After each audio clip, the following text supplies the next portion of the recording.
सकल सुखाचा त्याग करून साधे तो योग राज्याचा याहून करावे विशेष करी जन्मावे पुरुष या उदयाचा विशेष पाहिला वसल्याचा एक संशय अवघडल्याचा जरा तो परिराजी करणे जीवनात संदेह त्या दीप्ती आई शांत गुरुने पाठवून सुखाने परत पुन्हा देवाचे भारत या सर्वांनी केलेला आहे शब्द झाला दयाच्या श्रुतीने घडे निराला हे शौर्याच्या अभावी शिवाजी जपुराज प्रभावी कुंडली कवळे श्री हरे तुकाराम ज्ञानेश्वर महाराज की जय गुरु तुकाराम महाराज की जय छत्रपती शिवाजी महाराज की धर्मवीर संभाजी महाराज की सद्गुरुदेव महाराज की पुढे येऊन बसा. तुम्हाला खूप लांब होते इकडे यायचं मोकळा आहे. तुम्ही पण मुलांना या पुढे असं फार लांब बसलं म्हणजे मग असं इकडे या चालू केले का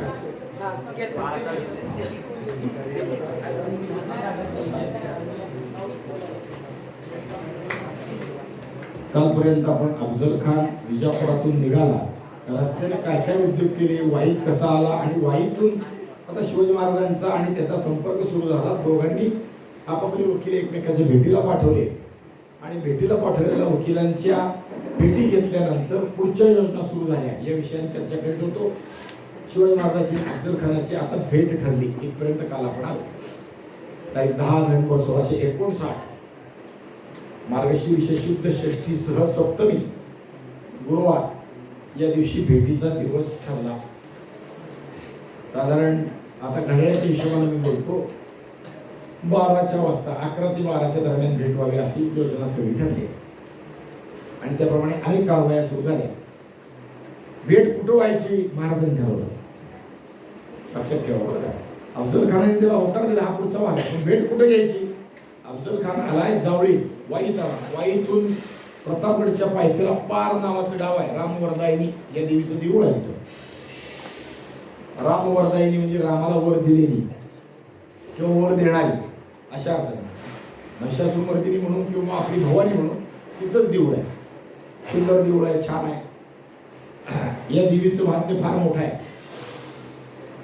त्याला रामाने म्हणजे काय आपण म्हणतो त्याला दक्षिणेत रावणावर जेव्हा स्वारी केली तेव्हा रावणावर जाण्यासाठी काही देवतेला आवाहन केलं त्यातली ती एक आहे म्हणून तिला रामाला वर दिला म्हणून म्हणतात. असंच एक स्थान पंढरपुरात आहे. माहितीसाठी सांगतो कधी पंढरी महात्म्य विचार करायचा आला तर प्रभू रामचंद्राने रावणावरच्या स्वारीत आम्हाला विजय प्राप्त व्हावा म्हणून भवानी देवीची उपासना केली आणि तिने त्याला आशीर्वाद दिला. असं एक स्थान पंढरपुरात आहे. देवीची पूजा केलेलं स्थान आहे. पंढरपुरापासून जुन्या अकलूज रोडला जाताना दुर्गा देवीचा ओढा म्हणतात आणि त्याच्या काठावरती थोडीशी बारकी टेकडी आहे त्याच्यावर देवीचं देऊळ आहे. दुर्गा देवीचं स्थान आहे ते असं आहे पंढरपूरच्या बाबतीत.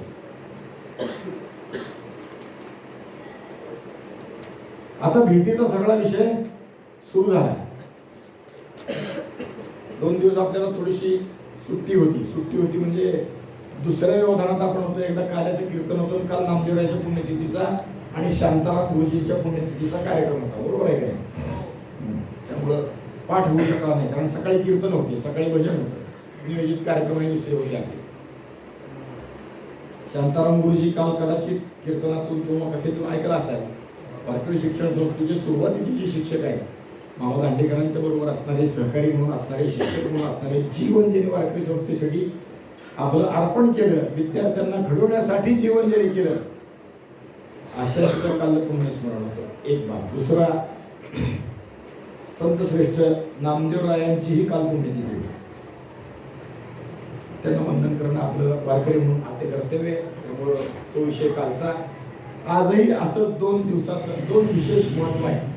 त्याचं पहिलं आहे संत सावता महाराजांची आज पुण्यतिथी. म्हणजे अनेक संतांच्या पुण्यतिथी एकाने चिटकून झालेली आहे. सावता महाराजांची, सावता माळ्यांची पंढरपूरच्या शेजारी अरण म्हणून गाव आहे, फार दूर नाही, जवळ आहे. अरण भेंडी म्हणतात त्याला. अरणचे सावता माळ्यांची आज पुण्यतिथी आहे. ते कधीही पंढरपूरला आले नाही, पण पंढरपूरचे निश्चित भक्त आहेत. म्हणजे कथेत सांगतात पंढरपूरला आले नाही, पण ते पंढरपूरला आल्याचे, त्यांचे वडीलही वारकरी असल्याचे दाखले आपल्याला त्यांच्या चित्रात पाहायला मिळतात. पण एकमेव महाराष्ट्रातले असे संत की जुन्या काळामध्ये ज्यांच्या पुण्यतिथी उत्सवात पंढरपुरातून पालखी जात होती. आणि दुसरा विषय, आजच्या अमावस्येला आषाढ अमावस्या आज आहे, याला एक आपल्या हिंदू संस्कृतीत विशेष नाव आहे, माहिती आहे का? काय म्हणतात? आज दिव्याची अमावस्या आहे. दिव्याची अमावस्या, कारण आज घरातले सगळे दिवे काढून त्याचीही पूजा केली जाते. आपण पूजक धर्मातले आहोत, आपण भंजक धर्मातले नाही. कोणत्याही गोष्टीची पूजा करावी, मग ते वृक्ष असतील किंवा प्राणी पशु पक्षी असतील त्यांची पूजा करतो. नागपंचमीला नागाची पूजा आहे, बैलपोळ्याला बैलाची पूजा आहे, बरोबर आहे की नाही? किंवा गोवत्सवाला शिरागाईची पूजा आहे, आपल्या दसऱ्याच्या दिवशी हत्तीची घोड्याची पूजा असते, ती ऐश्वर्याची लक्षण आहे. म्हणजे आपण पूजक आहोत. किंबहुना रोज सकाळी आपण स्नान केल्यानंतर आपल्याला गंध लावून घेतो. हे गंध लावण्याचे खूप विषय आहेत, त्यातला एक भाग आहे की आपण पूजक आहोत. या मेंदूतून आपल्या शरीराचं सगळं संतुलन चालतं, नियंत्रण चालतं. त्या मेंदूचं पूजन म्हणजे गंध लावणे, हा एक भाग. तसं आपण पूजक आहोत. मग आपल्याला नित्य उपयोगाला असणाऱ्या ज्या अनेक वस्तू त्याहीची पूजा करणं, त्याविषयी सद्भाव वर्तन किंवा भाव चांगला दाखवणं, त्याच्याविषयी कृतज्ञता व्यक्त करणं, अशा अर्थानं आजची अमावस्या दिव्याची अमावस्या आहे.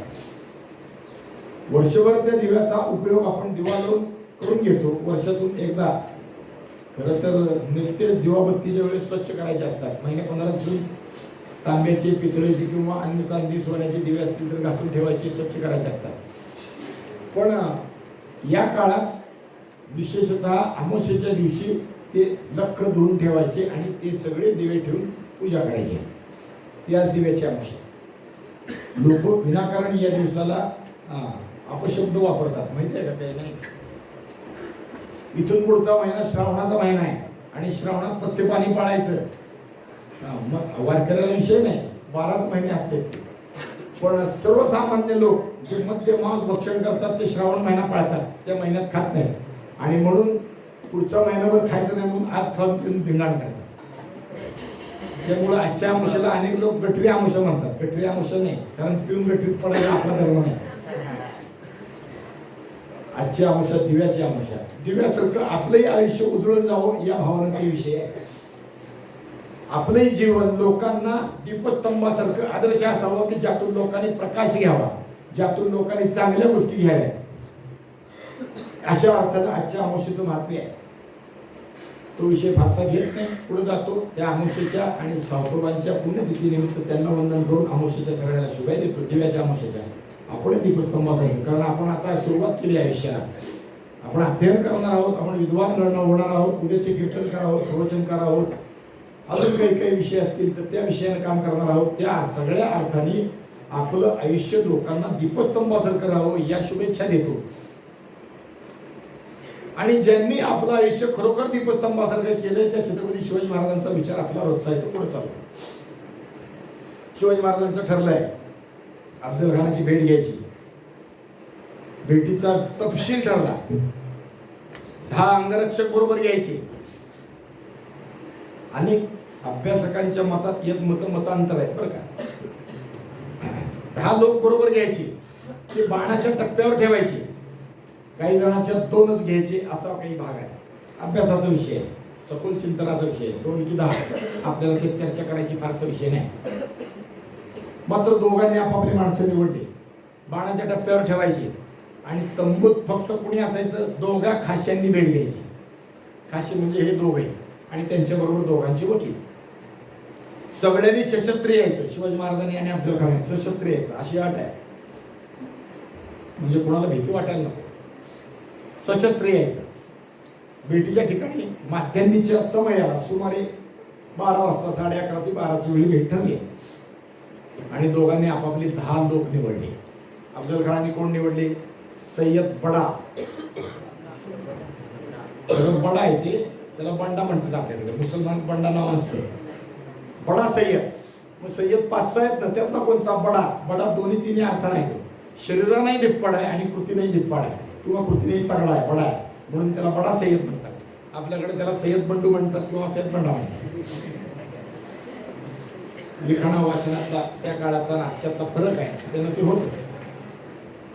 दुसरा माणूस आहे अब्दुल सय्यद. हाही सय्यदच आहे, अफजल खानाचं सांगतो. तिसरा स्वतः अफजल खानाचा पुतण्या रहीम खान. दुसरा पुतण्या आहे पहिलवान खान. आणि पुढचे माणसं आहेत त्यात बघा बरं का कोण आहे. अफजल खानाचे अंगरक्षक म्हणून आले पिलाजीराजे मोहिते आणि शंकराजी मोहिते, जे आपला धर्म संपवायला आले, त्याच्या रक्षणाला हे आले. नुसत्याच रक्षणाला नाही, ते शरीर रक्षणाला आले. अजून 4 लोक आहेत ज्यांची नावं उपलब्ध नाही. आणि याशिवाय अजून कोण? स्वतः अफजल खान आणि त्याचा वडील कृष्णाजी भास्कर, हे दोघं बरोबर आहेत. इकडे शिवाजी महाराजांनी आपली तयारी केली, त्यांनी आपले 10 निवडले. सगळेच अंगरक्षक आहेत किंवा सगळेच जीवाचे आहेत, प्रेमाचे आहेत. सगळ्यांना असं वाटतं की या कठीण खडतर प्रसंगी मी महाराजांबरोबर असावं. प्रसंगी माझं प्राणाचं बलिदान झालं तरी चालेल, माझं काय व्हायचं ते होऊ दे, पण महाराजाला वाचवण्यासाठी मी तिथं असलं पाहिजे, असं सगळ्यांना वाटतं. आणि सगळे त्या अर्थानं धडपडत आहेत. पण महाराजांनी 10 निवडले, त्यातल्या त्यात 10 निवडले. पहिलं नाव आहे संभाजी कावजी. असा संभाजी कावजी विलक्षण माणूस आहे. अफजल खानाच्या ताकदीचा हा. अफजल खानाचं वर्णन कसं आहे? अचाट ताकदीचा माणूस. अचाट म्हणजे चित्रपटात किंवा कथेत अफजल खान सांगतात तो असा आहे की पहारेची सरी करणं अशी त्याची ताकद आहे. पहारेची सरी म्हणजे पहार हातात धरायची आणि गोल करायची. हे एक वेळ सोपं आहे, सोपं नाहीच आहे पण सोपं आहे. पण सरी केलेली पहार परत सरळ करणं हे अवघड आहे, ते तो करतोय. अफाट ताकदीचा माणूस आहे. आणि त्याच्याच बरोबरीचा हा दुसरा आहे. एका चित्रपटात अफजल खानाचं दाखवत असताना त्या सैन्याच्या हालचालीमध्ये एक तोफेचा गाडा वाहतूक करत असताना गाडा एकदम कोलमडतो, काहीतरी ठेच लागते, दगड आडवा येतो, गाडा पडतो आणि पडलेल्या गाड्याच्या चाकाखाली एक माणूस अडकतो. 4-5 माणसं गाडा हलवायला प्रयत्न करतात, निघत नाही. आणि अफजल खान एकटा येथून चाक एका अंगाने उचलतो, त्या माणसाला ओढून घ्यायला लावतो. हे त्याची ताकद दाखवायचं परिमाण दाखवलेलं आहे. ताकद किती अफाट आहे, तोफेचा गाडा सुद्धा उचलून धरतो असा आहे. आणि मग संभाजी कावजी त्याला तुल्यबळ आहे, त्याच्याच ताकदीचा आहे. म्हणजे कसं आहे, खरोखरच घडलेला आहे. हा संभाजी कावजी पुढं शाहिस्ते खान स्वराज्यात आल्यावर शिवाजी महाराजांशी भांडण करून शाहिस्ते खानाकडे गेला. आणि शाहिस्ते खानाला मला नोकरीत घ्या, तुमच्या नोकरीत मला घ्या. शाहिस्ते खानाने विचारलं, तुझ्यापाशी नोकरी करावं असं काय आहे? काय कर्तृत्व आहे की तुला आम्ही नोकरी घ्यावं? आता क्वालिफिकेशन विचारतो नाही, काय घ्यावं नोकरीत? आहे का तुझी पदविका काय आहे? तसं त्यालाही विचारलं. आणि त्याने सांगितलं, हो माझ्यापाशी आहे. काय आहे? त्याने इकडे तिकडे पाहिलं आणि शेजारी एक घोडा उभा होता. त्याने घोड्याचे पुढचे 2 पाय आणि मागचे 2 पाय 2 हाताने असे धरले, उचलून दाखवले. कुत्र्याचं पिल्लू आपण धरतो का नाही, कुत्र सुद्धा आपल्याला धरता येत नाही, तसे 2 पाय असे उचलले असं दाखवलं, माझ्यापाशी हे आहे. म्हणजे किती ताकदीचा माणूस असेल विचार करा, करून बघा. घरचं वासरू असतं, कुत्रं असतं, अगदी सगळं सोडून द्या, निदान गळ्यात घालता येते का पहा, येत नाही. पण हा असा अफाट माणूस आहे. हा शिवाजी महाराजांनी आपल्या बरोबर अंगरक्षक म्हणून घेतला. दुसरा घेतला जीवामाला संकपाळ. जीवामाला हा कान्होजी नायकांच्या कुटुंबातला घटक असल्यासारखा आहे. याचे वडील देवामाला यांनी कान्होजी नायकाला लहानपणी वाचवलेले आहे, त्यामुळं घरात फार प्रेमाचा संबंध आहे. पण हाही असं उत्तम आहे, पट्टा चालवण्यात उत्तम आहे, हुन्नरबाज आहे.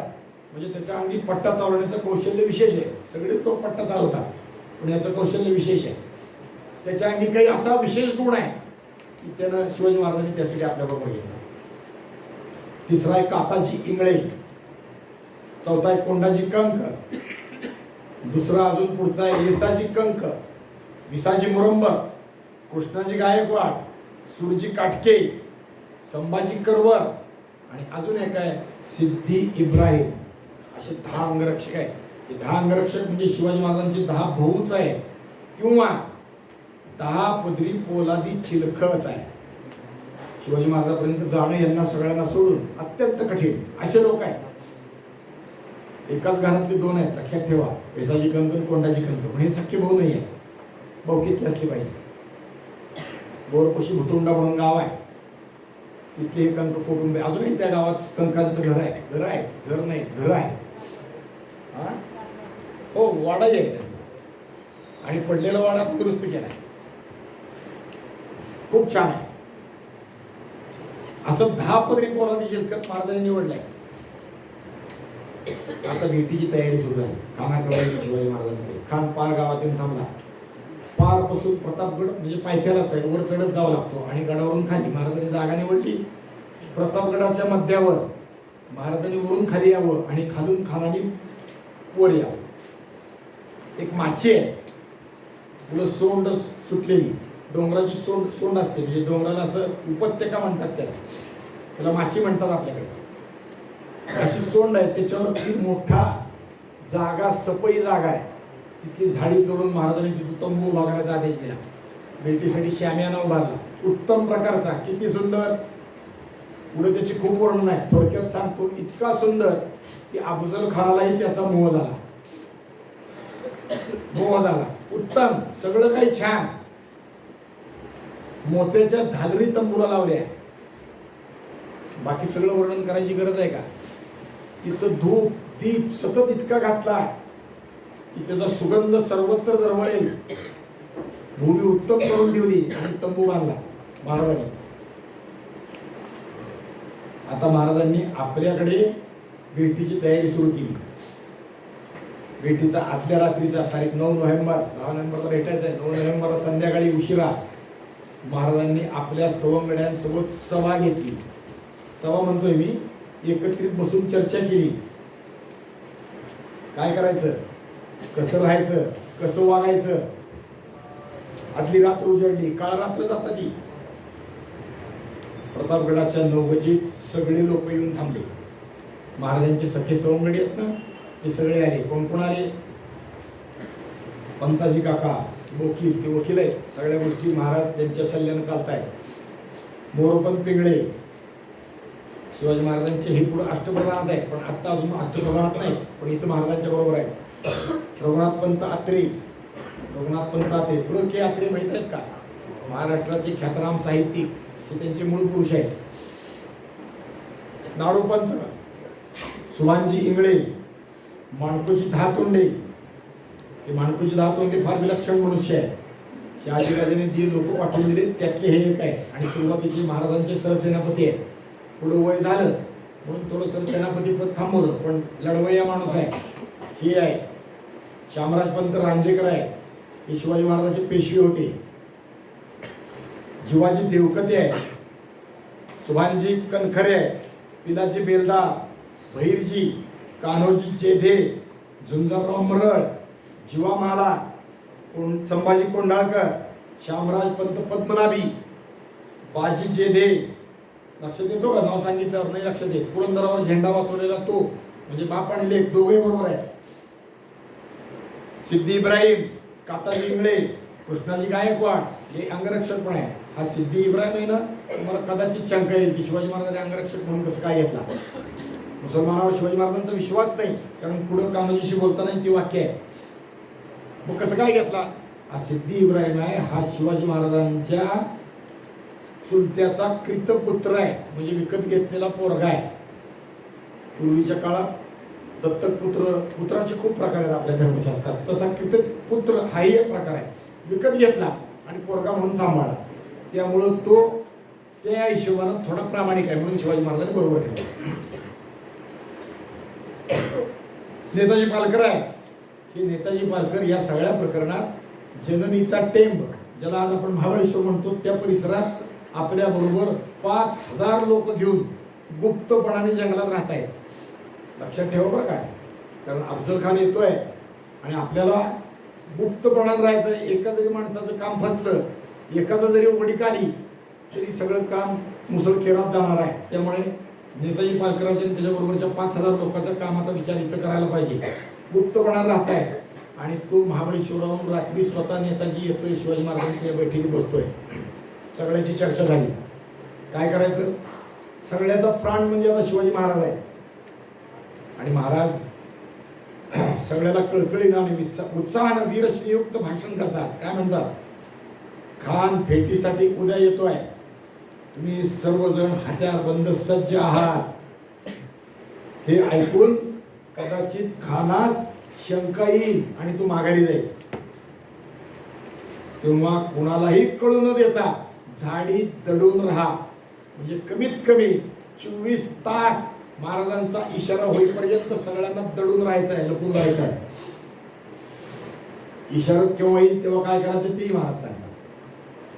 ठरलेल्या कराराप्रमाणे जर खान वागला नाही तर त्याने बेईमान केली तर गडावरून नौबतीची आणि 3 तोफाची इशारत होईल.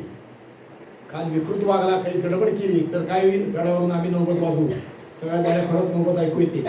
जर नौबत न ऐकू येईल अशी शंका वाटत असेल तर आम्ही 3 तोफा वाजवू. म्हणजे तोफाचे एका मागोमाग 3 आवाज करू. एक तोफ कदाचित मागं पुढं काहीतरी कारणाने खानाच्या छावून उडू शकते, काहीतरी रोजचा सराव करतात ना त्या, तसं न करता आम्ही 3 तोफा उडवू. कुठून उडतात ते लक्ष तुम्ही द्या. प्रतापगडावर जाऊन पहा, म्हणजे लक्ष देतो तोफ उडलेली अख्ख्या जवळच्या खोऱ्यात दिसते. जो टेहळणीचा बुरुज आहे प्रतापगडच्या पूर्वेचा, ज्याला जीवा महाला बुरुज म्हणतात, तो बुरुज, त्याच्यावरून ते पाहता येते. उडलेली तोफ अख्ख्या जवळच्या खोऱ्यात दिसते.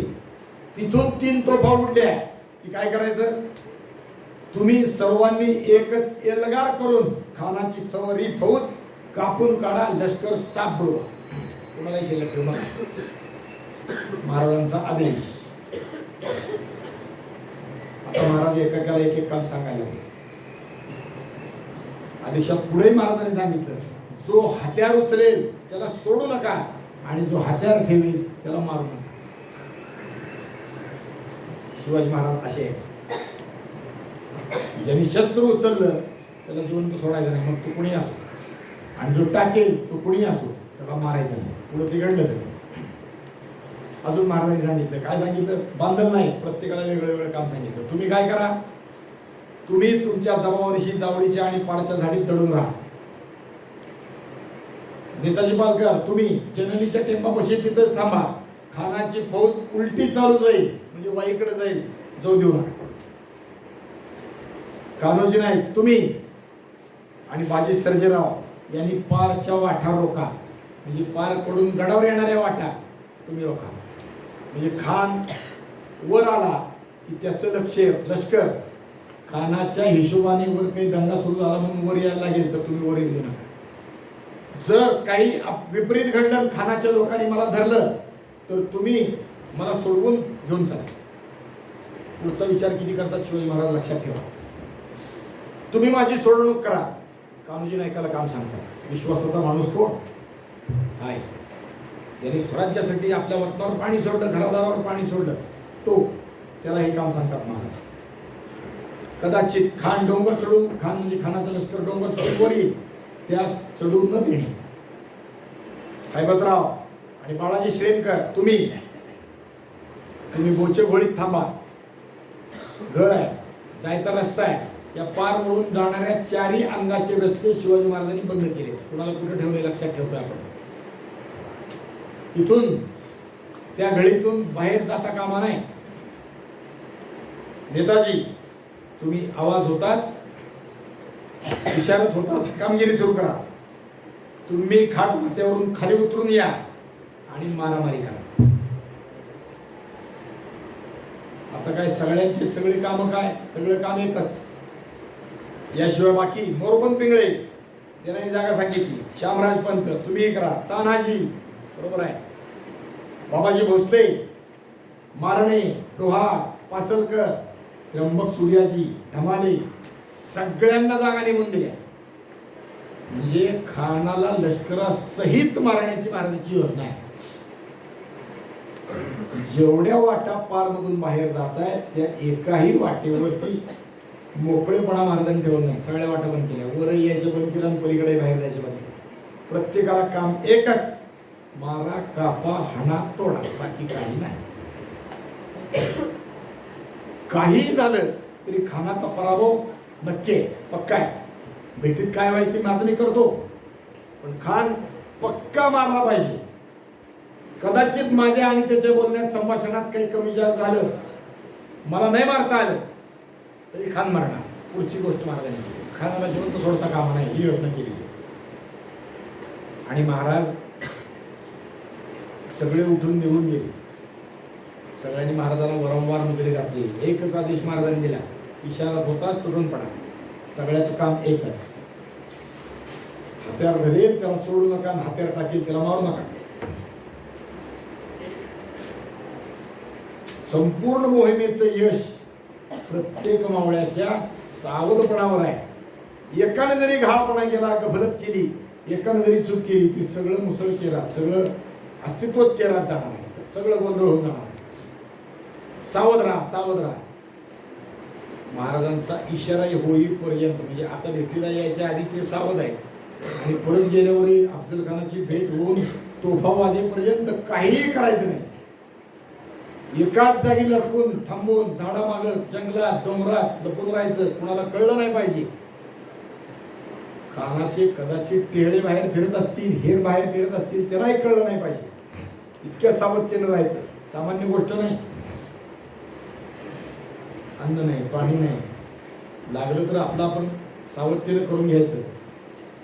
मूलभूत गरजा असतात, शरीराच्या गरजा असतात, तेही भाग अत्यंत काळजीने सांभाळायचा. बघा कसे राहिले असतील 24 तास, 12 तास, कमीत कमी 16 ते 18 तास तरी एका जागी आहेत सगळे. तर आम्ही तुम्ही शाळेत जातो, शाळेच्या 4 तासाच्या शाळेत दर तासाला पाणी पितो, दर 2 तासाला बाहेर जातो. किती काळजी, किती काळजी. थोडा संयम बाळगला पाहिजे. इथं ते संयम कसा उपयोगाला येतो लक्षात येतो. आता नेहमी अर्धे रात्रीच्या झोपेत, झोप कुठली जागत जागेच ते झोपलेच नाही, सगळे सतर्कतेने राहिले. आलटून पलटून तू थोडं डोळा लागू दे, मी काळजी घेतो, असं करत राहिले. महाराज आणि महाराजांचे प्रतापगडावरचे लोक आता पुन्हा काळजी. हे सगळे गेल्यावर महाराज परत काही लोकांनीशी बसले, थोडकेच लोकांनीशी बोला बसले. ऐन मध्यरात्री कृष्णाजी बंककर, रघुनाथपंत आत्रे, माणकोजी दहातुंडे, शामराज पंत रांजेकर आणि सुभानजी मंगळे इंगळे, अजूनही काही लोक आहेत, तेवढ्याच मोजक्या लोकांशी बसले. आणि महाराजांनी त्यांच्याबरोबर प्रश्न केला, आता उद्या भेटीस जायचं, भेटीस कैसे जावे, कसं जाऊ, काय करू. महाराज किती दक्ष आहेत पहा बरं का. अनेक गोष्टींचा विचार इतरांकडून घेतात, इतरांचं मार्गदर्शन घेतात, इतरांचं ऐकतात. मग सगळ्यांनी चर्चा केली कसं जायचं. कृष्णाजी बंककरांच्या महाराज अंगास सील करा, म्हणजे चिलखत घाला, असं जाऊ नका, हा कपटे, हा घातके, तुम्हाला मारेल. सगळ्या गोष्टीतून 10 अंगरक्षकाच्या चिलखतातूनही तुम्ही जर तुमच्यापर्यंत खान मारा आलाच तर तुम्हाला काही झालं नाही पाहिजे. आणि मग ठरलं, महाराजांनी पक्क ठरलं. उशक्काल झाला, काय करायचं ठरलं महाराजांनी. उशक्काल झाला, सूर्य उगवायला लागला. इकडे भेटीचा शामियाना अत्यंत उत्तम पद्धतीनं सजवून तयार होता. काय काय होतं, सुंदर खांबावर रानपुरी चिटाचे पडदे लावले होते, कणाती मौल्यवान होत्या पडद्याला आणि कमानीला झाली लावल्या होत्या, मधून मधून मोत्याचे घोस होते. भरजरी आसमानगिरी केली होती, सगळं काही जरीचं होतं, साधे कापड नव्हते. आपले वारकऱ्याचे पाला असतात तसं नाही, तंबू उत्तम चिटाच्या पडद्याचा, मखमलाचा, सारं काही छान, खेळे मोती माणकी जडवून चांदवा लावला होता. जिथं खान भेटणार बसणार तिथं वर छताला चांदवा लावतात. आपल्याकडे लहान लेकराच्या पाळण्यावर चांदवा लावतो, आकर्षक असतो, त्याला खेळणं अडकलेलं असतं, आणि ते खेळणं पाय हलवला की ते खेळणं हलतं, पोराला आनंद होतो खेळताना. आता या चांदव्याचा विषय सांगू का. रामायणात चांदव्याचा उल्लेख आहे. वालीने रावणाला पकडलं होतं. वाली किती शक्तिशाली आहे पहा. नुसतं मुठीत म्हणजे बगलेत मारून त्रैलोक्य फिरून आला, पण खेळणं म्हणून त्या चांदव्याला रावणाला बांधलं होतं. अंगदाचा चांदवा रावणाच्या खेळण्याचा होता, लक्षात ठेवा. जन्मता रावणाशी खेळणं म्हणून खेळलेला आहे अंगद. तसंच चांदवा इथे लावलाय. त्याच्यावरती लेकराचा भाव असा आहे की वरची माती लेकराच्या अंगावर कानात डोळ्यात पडू नये म्हणून चांदवा आणि खेळणं म्हणून लावलेला. तसा इथेही चांदवा लावला, भरजरी चांदवा लावला. रुजामे म्हणजे खालचे गालीचे, गाद्या, गोड, गिरद्या सगळं काही उत्तम होतं. वाण्याचे पंखे होते, चारही ठिकाणी दिवे लावले होते, सर्वत्र धूप लावला होता. 4 कोपऱ्यात सुंदर समया होत्या, वाण्याचे पंखे ठेवले होते. सोन्याचे चंद्राई कळस तंबूवरती लावले होते. तंबूचे कळस सोन्याचे होते. सदरेवर कस्तुरी शिंपली होती. कस्तुरी माहीतही नाही, बघायलाही मिळत नाही, फार दुर्लभ आहे. नेपाळमध्ये ठराविक उंचीच्या वरती असणाऱ्या प्रदेशातच हा मृग असतो. हरिण असतं, त्याच्या बेंबीत कस्तुरी असते, मिळत नाही ती. फार घमघमाट उडवला होता, सर्व काही सुंदर होत. इतका की एखादा नाग सुद्धा गुंगून जावा. आता नाग झालाय स्वराज्याचा घात करायला. गडावरून शामियाना स्पष्ट दिसत होता, पण खालून मात्र वरचं काही दिसत नव्हतं. महाराज इथं विशेष लक्षात ठेवायचं. महाराजांनी इकडे तयारी सुरू केली, स्वतःही जायची. महाराजांनी स्नान उरकलं आणि महाराज देवपूजेला बसले. देवपूजा केली. महाराजांनी गडावर असणाऱ्या केदारेश्वर महादेवाचा अभिषेक केला. तिथं जाऊन बसले, तिथं पूजा केली महाराजांनी. आणि खाली खान महाराजांकडे निघण्याच्या तयारीत निघायला. महाराज हुशार आहेत, दक्ष आहेत. महाराजांनी आपला वकील पंताजी कोकील यांना खाली पाठवलं, कारण हा काहीतरी घात करेल, हा कपटी आहे, हा नीट वागणारा नाही. पंताजी महाराजांच्या सांगण्याची वाट आधीच आहे, पण आधीच तयारीत आहे. महाराजांनी खोडवल्याबरोबर पंताजी खाली गेले. खानाच्या छावणीत अजून खान निघायच्या तयारीत असताना तिथं पोचले. चोरून मारून काय करतो इकडे लक्ष आहे महाराजांचं, आहे का पंताजीचं. आणि खान कपटी आहे तसाच त्याने केलं.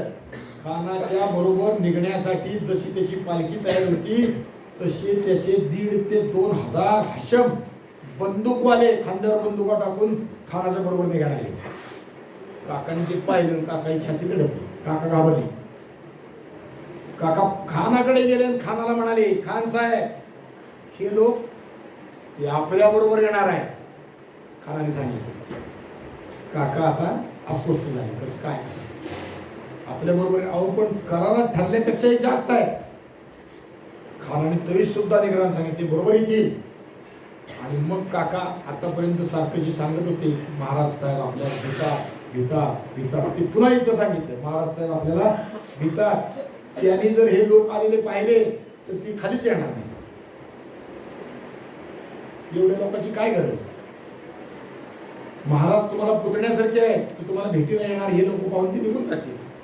खानाला थोडं खरं वाटलं आणि त्याने त्या लोकांना सांगितलं थांबा.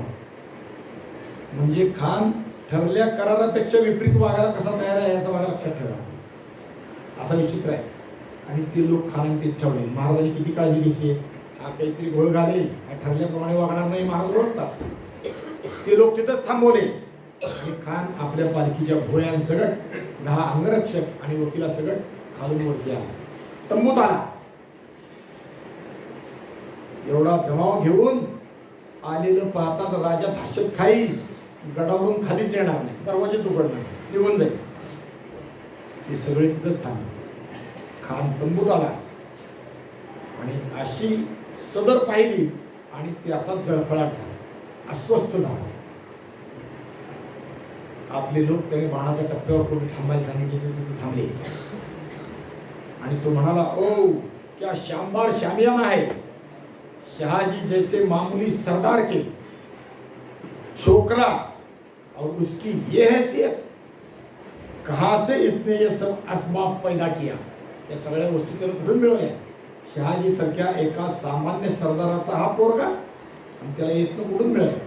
इतकं म्हणजे किती, पुढे लगेच सांगतो काय. इतना कीमती बिछायत हमारे वजीरे आलम के पास भी नहीं है. एवढे सुंदर वस्तू हे बिछायत गादी काय जे घातलंय ते आमच्या वजीराला सुद्धा माहित नाही किंवा मिळत नाही. शहाजीच्या पोराला कुठंच मिळालं. हुजूर आदिल शाह के पास भी इतना कीमती असबाब मौजूद नहीं है. स्वतः बादशाहपाशी पण एवढं किमती सामान नाही. आणि मग हे सारा इकट्ठा कहाँ से किया, कुठून मिळवलं, त्यांनाच लुटून. पण अफजल खान मात्र असा आहे, म्हणजे माझ्या नशिबात जे नाही ते शिवाजीला कसं काय मिळालं असं त्याला वाटतंय. माझ्या बादशाच्या नशिबात नाही, वजिराच्या नशिबात नाही, त्याला मिळत नाही, ते शिवाजीला मिळतं, कुठून मिळालं. काका आदबीन म्हणाले, बादशाही माल बादशाच्याच घरी जाईल, त्याची एवढी तजवीज कशाला, एवढी काळजी का करता. हे बादशाच आहे, बादशाह म्हणजे काकाच्या भाषेत हे शिवाजीराजाचं आहे, ते शिवाजीराजाकडेच जाणार आहे. आणि अफजल खानाला वाटते की बादशाह म्हणजे बादशाह विजापूरचा आदिलशाह त्याचं लुटलंय आणि आता आपण बरोबर न्यायचं आहे, म्हणजे पुन्हा त्याच्याकडेच जायचं आहे. महाराज आता तयारीत आहे. राजोपाध्यांना आता महाराजांनी अभिषेक पूर्ण झाल्यानंतर राजोपाध्यांनी नमस्कार केला, कपडे घातले. कपडे घालताना अंगात रुईदार बंडी घातली, त्याच्या आधी चिलखत घातलं, चिलखताच्या आधी बारीक पातळ कापडाचं वस्त्र घातलं आणि चिलखत दिसू नये म्हणून वरून रुईदार बंडी घातली, त्याच्यावर अंगरखा घातला, डोक्याला मंदिल बांधला, मंदिलाच्या आधी आतमध्ये जिरे टोप घातला, म्हणजे लोखंडी शिरस्त्राण घातलं. हा काही करू शकतो, या पद्धतीने महाराज वागतात. महाराजांनी जरीचं कुडतं घातलं, त्याच्यावर अंगरखा घातला, जिरे टोपावर नेहमीचा मंदिल बांधला, मोजकेच अलंकार घातले. आता शिवाजी महाराजांनी कधी ढिगाबरोबर अलंकार घातलेले कधी वर्णन नाही, मोजकेच. एखादा मोत्याचा कांटा, कानात चौकडात तुरा, संपलं, हातात कडक. राजलक्षण आहे ती, काहीतरी अंगावर घालावं लागतं. मंदिराच्या आणि अंगरखाचा रंग पांढरा शुभ्र होता, त्यामुळे त्याच्यावर केशराचा बारीक शिडकावा करण्यात आला. नुसते पांढरे कपडे असू नये, त्याला शास्त्रानं बाधा आहे. जरासं तरी कड किनार किंवा मग थोडासा रंग बदलणारा केशराचा शिडकावा केला. बाह्या अस्त्र्या सारल्या, दस्ते घातले, ताटातला बिछवा आणि वाघनखं उचलली. डाव्या अस्तनीत बिछवा घातला आणि उजव्या हातात नाही डाव्याच हातात वाघनखं घातलं. महाराजांनी आरशात मुखावलोकन केलं आणि निघायची तयारी पूर्ण करून महाराज आता निघाले. महाराजांनी आता अजून काही गोष्टी केल्या. काय केलं, काही शुभ वस्तू महाराजांच्या पुढे आणून ठेवल्या. दही, दुर्वा, अक्षदा हे शुभ शकून आहे, यांना महाराजांनी स्पर्श केला. आणि एक गाय सवत आणली होती, ती एका ब्राह्मणाला दान दिली संकल्पपूर्वक, बरोबर का. आणि वाणीच्या प्रसंगी किंवा शुभ कार्य म्हणून या गोष्टी शुभ आहे म्हणून महाराजांनी गाय दान केली. आणि महाराजांनी नमस्कार करून आता महाराज गडावरून खाली उतरायला. राजगडाच्या प्रतापगडाच्या बाले किल्ल्यातून महाराज उतरले. सगळे लोक रस्त्यावर दुतर्फा उभे आहेत, महाराज जाणार आहेत, भेटीला जाणार आहेत. महाराजांना नमस्कार करतायत, मुजरे करतायत. महाराज हसत हसत सगळ्याची मुजरे घेऊन जात आहेत. सगळ्याची हृदय हेलकावत आहे. महाराज महाराज एकाने शेवट पायातून आडवं पडला. महाराज आम्हाला ती संधी, तुम्ही जाऊ नका, आम्हाला बरोबर घ्या. महाराज म्हणले नाही, जे ठरले तेच लोक येतील, त्याशिवाय दुसरे नाही. ज्या जे काम नेमून दिले त्याने ते काम करा. माझ्या भावांनो, गडाचं रक्षण करा, संभाजीराजाला सांभाळा. गड मी तुमच्यावर निरवतोय, तुमच्यावर गड सोडलाय. स्वराज्य नेताजी पालकरावर निरवतोय, माझं विनवण आहे, सांभाळा. येथूनच आमचा मुजरा शहाजीराजांना सांगा. कदाचित उलट झालं तर सुलटच करणार आहे. पण महाराजांचं कायम गोष्टी सगळ्या ठिकाणी लक्षात ठेवा. ए प्लॅन, बी प्लॅन, सी प्लॅन तयार आहे. एकाला दुसरा पर्याय, दुसऱ्याला तिसरा पर्याय. भेटीत जाणार मी, 100% यशस्वी होणार. पण खानानं विपरीत केलं, मलाच पकडलं तर खान गडावर येता कामा नाही. खान जिवंत जाता माघारी नाही, गडावर नाही आला कान्होजी नाही, खाली नाही जायला नेताजी पालकर आहे, मोरोपंत आहे, शिळेमकर आहे, सगळे पार मधून सुद्धा जिवंत वाईट जाता कामा नाही. वाईच्या पुढचं पळवूच इतकी व्यवस्था केली आहे. राज्य सांभाळा, हातोचे सांभाळा. आम्ही निघालो, मी निघतो. महाराज निघाले. तोफापाशी माणूस सुद्धा तयार आहे. लाल धरून तयार आहे, शेवटी धरून तयार आहे. महाराज निघाले. काकांच्या बरोबर खानाच्या बरोबर पंताजी काका आहे ते तिथं थांबले आणि खानाने अगोचरपणा केला. काय केलं? भेटीच्या ठिकाणी फक्त खास्यांनी भेटावे, दोघांचे वकील समवेत असावे एवढाच विषय ठरला असताना खानाने त्या बडा सय्यदला आपल्या बरोबर ठेवून घेतलं. सय्यद बडा शेजारी ठेवून घेतलं. काका अस्वस्थ आहे, शेजारी ठेवून घेतले. दोघं झाले ना, एकच जागा आहे. काय अस्वस्थ, काका अस्वस्थ. आणि काकाने हा निरोप कसा द्यायचा त्यामुळे काका काही विचार करायला लागले, काय करावं काय करावं. बाहेर जाता येईल ना, बाहेर गेलं तर हा अजून उद्योग करेल. आणि महाराज तंबूच्या दारापर्यंत आले, तंबूच्या जवळून दिसायला लागले, इथपर्यंत आहे. आणि थांबले. खानाला महाराज दिसत आहेत पण थांबले. आणि त्याने विचारलं, आता का थांबलाय? पण महाराजाला विचारता येत नाही. मग पंताला विचारलं, का थांबले? पण तो म्हणजे बघून येतो, त्याला बाहेरच जायचं होतं. शिवाजी महाराजाला आज माणूस सांगायचं होतं. एक माणूस तिथं थांबवला हुसरे आहे, परत काही उद्योग करेल म्हणून. आणि काका पळत पळत गेले. महाराजापाशी गेले, महाराजांना नमस्कार केला. महाराजांनी विचारलं, काय काय काय झालं? थोडक्यात काकांनी सांगितलं. सकाळी 1,500 माणसं कशी आणली होती, ते कसे थांबवले ते सांगितलं. आणि आता तंबूत एक माणूस जागा ठेवलाय, काढा म्हणलं तर ऐकत नाही. महाराज सांगितले, तुलाच मागायला जाते, भीतात सांगायला. काका पुन्हा आले आणि खानाला सांगितलं, महाराज भीतात, दहशत खातात, बडा सय्यदची त्याला भीती वाटते. महाराज तर आपले पुतणे आहेत, त्यांच्याविषयी काय एवढा भीती वाटावी? त्याला बाहेर काढा, तरच येतो म्हणतात. खानाला वाटलं, भीतात भीतात, आता एवढं समोर डोळ्याच्या समोर आलाय, आता पुन्हा भीतात, याला इथं चढतो जाईल ना गाडी. मग त्याने सय्यदला सांगितलं, बघा बंदा तुम बाहेर जा. तू बाहेर जाऊन उभा राहा. आणि महाराज शामियानात आले. महाराज शामियानात आले आणि खान त्याच्या आसनावरून उठला. उभारून त्याने दोन्ही हात पसरले.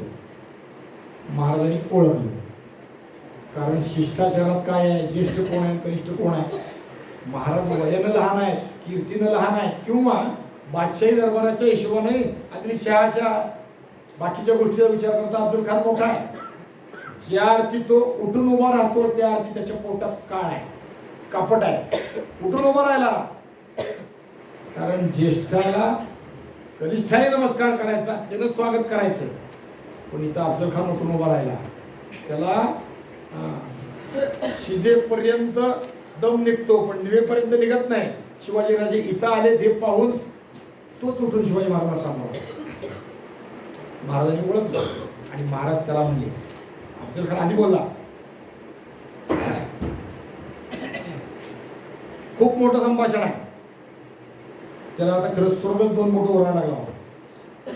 एक एक पावला गणित मृत्यू जवळ येत होता, फक्त कोणाचा हा विषय बाकी आहे. राजा जी आपकी ये सदर तो शाह आदिल शाह से भी बेहतरीन है. शायद आप भूल गए कि आप एक नाचीज शख्स है. बोलताना शिवाजी महाराजांना त्यात पुन्हा टोचून बोलतो, खान साहेब ज्याची करणी त्याला काही भ्यावे ते प्रभू रामचंद्राला. आम्ही तुम्हास पुरते ओळखतो, आपणास काय म्हणून द्यावे. पहावर का शिवाजी महाराज काय बोलतात. म्हणजे आम्ही कुणाला भ्यावं असं जर कुणाचं व्यक्तित्व असेल तर ते फक्त प्रभू रामचंद्र आहेत. तुम्हाला आम्ही काय म्हणून द्यावं. आम्ही तुम्हाला पुरते ओळखतो. पुरते ओळखतोचा अर्थ असा आहे की तू कसा कपटी आहे, तुझ्या मनात काय आहे ते सगळं मला माहित आहे. तू आतापर्यंत तुझ्या आयुष्यात केलेलं जे सगळं तुझं काळं कर्तृत्व आहे, कस्तुरबंगाला मारलं, शहाजीराजाला पकडलं, माझ्या भावाला मारलं, या सगळ्या गोष्टी मला जाणून आहे. किंवा तू किती कपटी आहे ते मी ओळखतोय. तुम्हाला आम्ही काय म्हणून द्यावे. लक्षात येते का यार वाक्याचा अर्थ. तुमच्याकडे भेण्यासारखं काही नाही आहे, हाही झाला. आणि दुसरं असं आहे की समोरासमोर आल्यानंतर बोलत असताना त्याला त्याची लायकी दाखवून दिली एक भाग. दुसरा भाग असा की जो खान आतापर्यंत शिवाजीराजे भीतात म्हणून असा वर चढलेला आहे, त्याला हा भीत नाही समोर आला की मनाचं संतुलन बिघडून टाकायचं आहे. त्याला मानसशास्त्र म्हणतात. शिवाजी महाराजांनी ते केलं. आणि मग खान उभारलेला होता, त्याने हात मोठे पसरले, आव करे रागा म्हणून भेट घेतली. शिवाजी महाराज जवळ गेले. खानाची उंची मोठी आहे, शिवाजी महाराजांपेक्षा मोठा आहे. शिवाजी महाराजांनी त्याची भेट घेतली. एका बाजूला एक, दुसऱ्या बाजूला एक, आणि खानाने डाव्या बगलीत शिवाजी महाराजांचे मुख दाबले. डाव्या बगलीत. कुस्ती खेळणारा माणूस जर असेल तर थोडं कळेल आपलं, नाही तर नाही कळणार. कोणी केली आहे का कुस्ती? करतं का कोणी? कुणीच नाही करत. अरे आम्ही जोग महाराजाचे शिष्य असू ना तर कुस्ती केली पाहिजे. जोग महाराज उत्तम पैलवान होते, लक्षात ठेवा. कुस्ती केली पाहिजे. शिवाजी महाराज उत्तम पैलवान होते. पैलवानीतलं पहिलं तंत्र आहे समोरच्याचा मेंदू काम करायचा बंद पाडण्यासाठी जे करता येईल ते करायचं. संतुलन ढासळायचं त्यातलं पहिलं शिवाजी महाराजांनी केलंय. काही भ्यावे ते प्रभू रामचंद्रास भ्यावे. तुम्हाला आम्ही काय म्हणून भ्यावे? तुम्हाला आम्ही पुरते ओळखतो. आणि भेट घेतली. भेटीत खानाने शिवाजी महाराजांची उंची कमी आहे, खानाची उंची जास्त आहे. छातीला डोके टेकील एवढी उंची आहे. आणि खानाने डाव्या बगलीत महाराजांचं मुख दाबलं. याच्या आधी एक खानाने गोष्ट केली बघा. शिवाजी महाराज जवळ आलेली पाहून खरं तर सशस्त्र भेट घ्यायची ठरली होती का नाही. खानाने आपली तलवार काढली आणि कृष्णाजी भास्कराला दिली, त्याच्या वकिलाला दिली. तो कृष्णाजी भास्कर तलवार घेऊन लांब जाऊन उभा. शिवाजी महाराजांनी टाळी वाजवून माणूस बाहेरून बोलवला, आपली तलवार त्याच्यापाशी दिली. शिवाजी महाराजांनी इथं खानाचा सईद बंडा बाहेर काढला, पण आपला माणूस मात्र तंबूत घेतला तलवार द्यायला. शिवाजी महाराजांनी पंताजी काकापाशी तलवार नाही दिली, दुसऱ्या माणसापाशी दिली. म्हणजे एक माणूस आपला वाढवून ठेवला. दोन्ही वकिलांनी समोरासमोर सांगितलं, ये है अफजल खान, आदिलशाही सरदार सेनापती अफजल खान.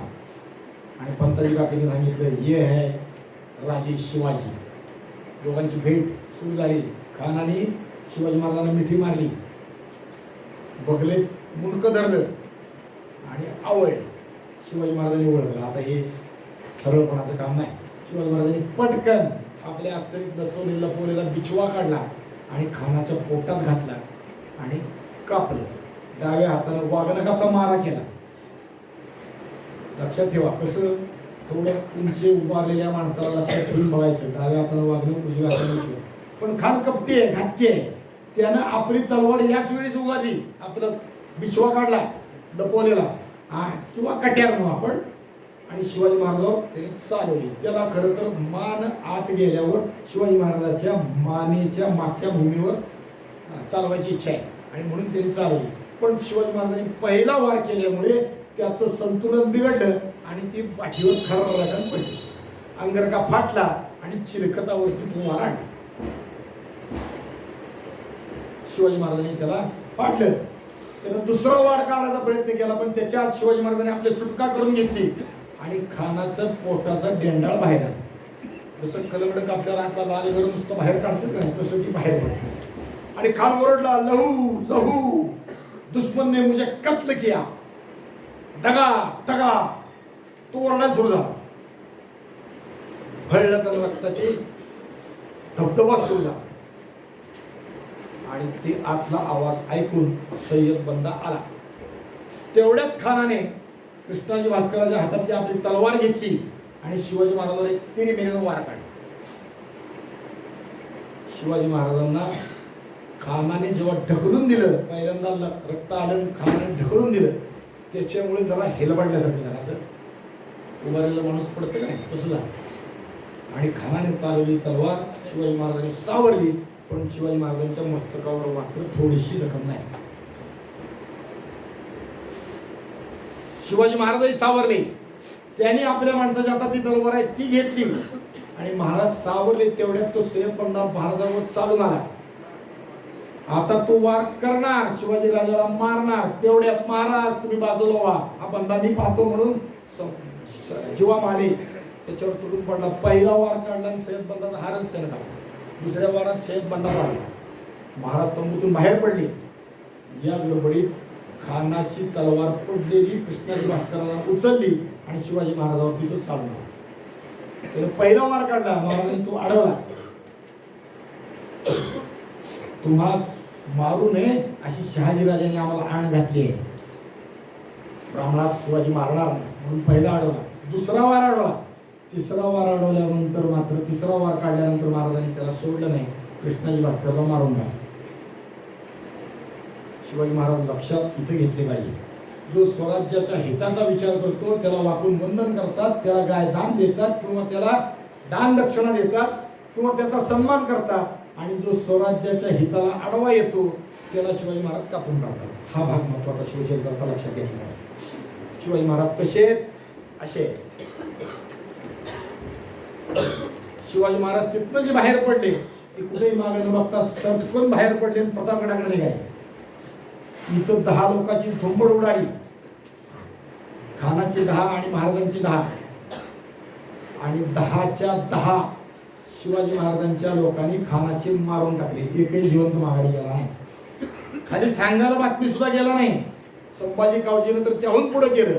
खान मोठा पराक्रमी धीराचा विचार करा बरं का. साधं रस्त्यात जाता ठेच लागली, वाकडे तिकडे पाय बोट झाला, जखम झाली तर तासभर बसतो, आपण काही करत नाही. सुरीनं लिंबू कापताना सुरी बोटाला लागली तर रडत बसतो. लिंबू काय करावं, लिंबू आता पुढचं कापत नाही, आई तुझं तू काप म्हणतो. इथं मात्र खान धीराचा त्यानं ते बाहेर पडलेलं सगळं पोटात तसंच ढकललं. एक हात पोटावर घेतला आणि जाऊन पालखीत बसला.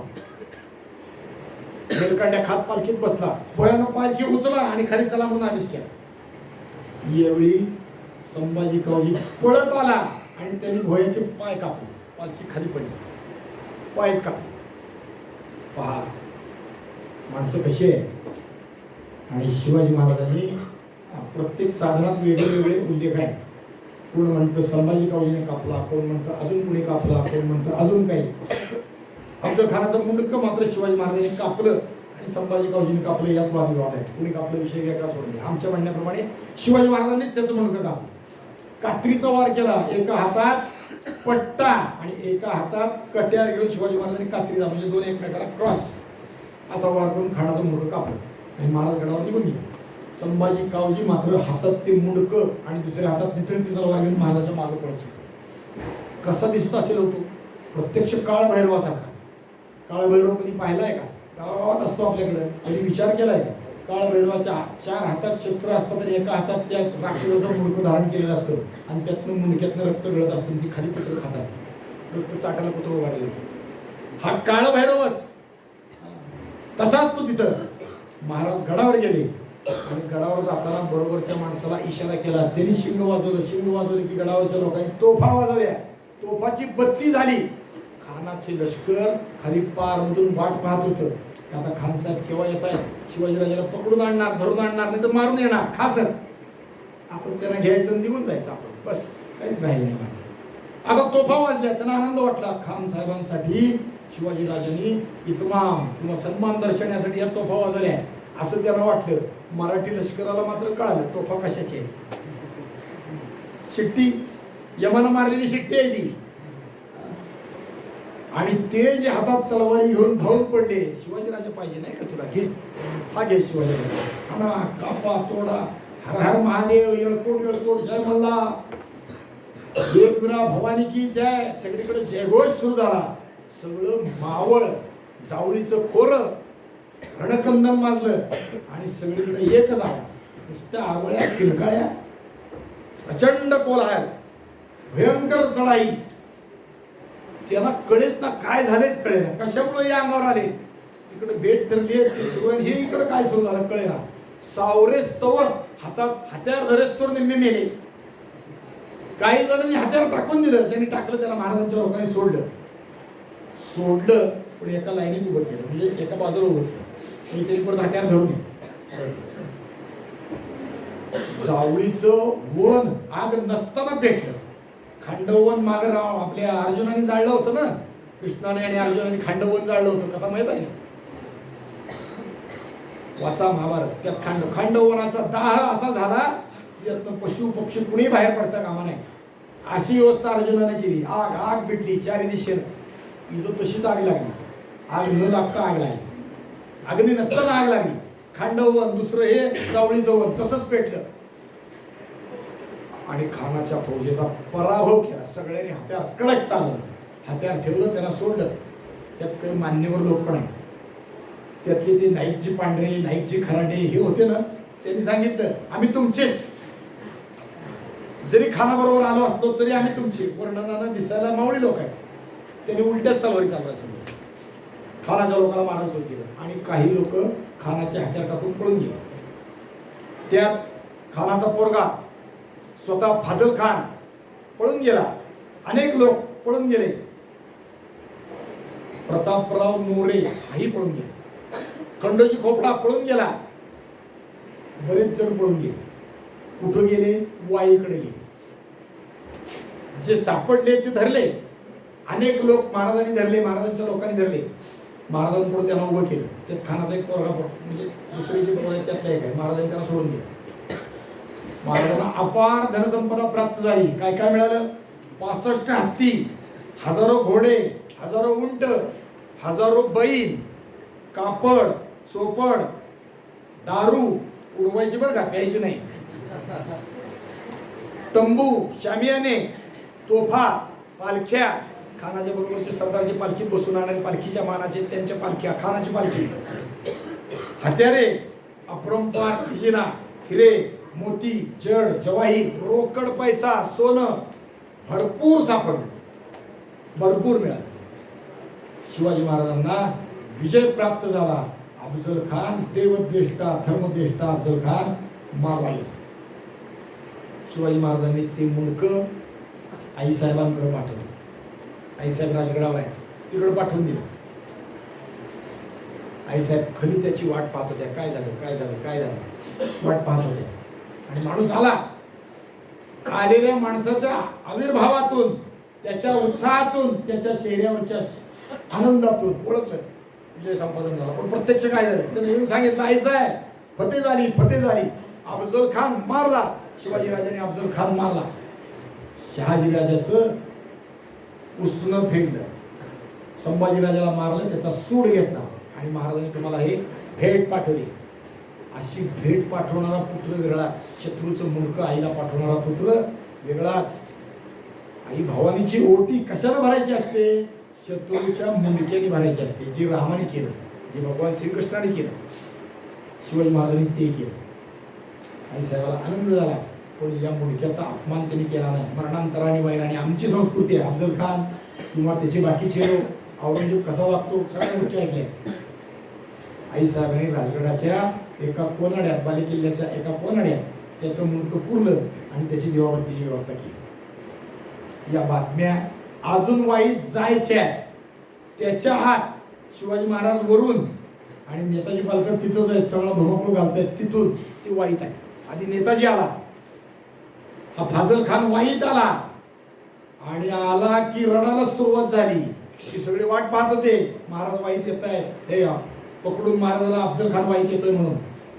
त्याच्या आत नेताजी पालकर वाईट आला. फाजल खान वाड्यात आला वाईतल्या आणि वाईतून रडारड सुरू झाली. पण फाजल खान लगेच आदेश दिला, आवरा आवरा आवरा, चला इथून बाहेर पडा. वाईतून तो बाहेर पडेपर्यंत नेताजी वाईत आला आणि त्याला कळालं की फाजल खान वाईतून बाहेर पडलाय आणि त्याने त्याचा पाठलाग सुरू केला. काही अंतर गेला आणि नेताजीला लक्षात आलं की ह्याचा पाठलाग करून हा काही सापडणार नाही. अजून थोडं जर नेताजीने नेट लावलं असतं, फाजल खान पकडून आणला असता. पण फाजल खान सुटला, विजापूरच्या दिशेने गेला. फाजल खानाला या जावळीच्या अरण्यातून वाईत येता येत नव्हतं. पळत लपत छपत, अंगावरचे कपडे, त्याला बोरकडे, झाडा झपट्याने, काट्याने सगळे कपडे फाटून गेले, चपला गेल्या, अनवणी चालावं लागलं, फार हाल झाले. घोडा नाही, हत्यार नाही आणि रस्त्यात एकदम मराठी लोक दिसले. परत घाबरली. पण त्याला लक्षात आलं की हा प्रतापराव मोरे आहे, त्याच्याबरोबरचे काही दूत आहेत आणि त्याने प्रतापरावलाच मारण्याचा विचार केला. प्रतापरावही पळून आला होता आणि प्रतापराव गायवाया करायला लागला, माझी काही चूक नाही. फाजल खानाचं म्हणणं असं आहे की तूच माझ्या बापाला फसवून जावळीत आणलंस, खोटं सांगितलंस, तुझ्यामुळे माझा बाप मेला, मग तुलाच मारतो. पण ती म्हणला, अहो तसं करू नका, करू नका. हाय गायवाया. दुसऱ्याला असा विचार सुचला की आता जावळीतून बाहेर पडायचं असेल तर हा जंगलात अरण्य पंडित आहे, हाच आपल्याला रस्ता दाखवी, हा तिकडे नाही वाईट बाहेर काढायला मदत करेल, म्हणून त्याला जिवंत ठेवा. ते पटलं म्हणून त्याला पुढे घातलं आणि सगळे वाईट आले, वाईट बाहेर. नेताजी माघारी आला तोपर्यंत रात्र झाली. रात्रभर पहा, त्याचा पाठलाग करू नाही काही उपयोग होईना. आणि नेताजी जावळीत पहाटे पहाटे सूर्य उगवायच्या दरम्यान आला आणि त्याच वेळी महाराजही वाईत आले. दोघ जण मिळून वाईत भेटले. पुढे काय झालं त्याचा विचार आपण उद्या करू.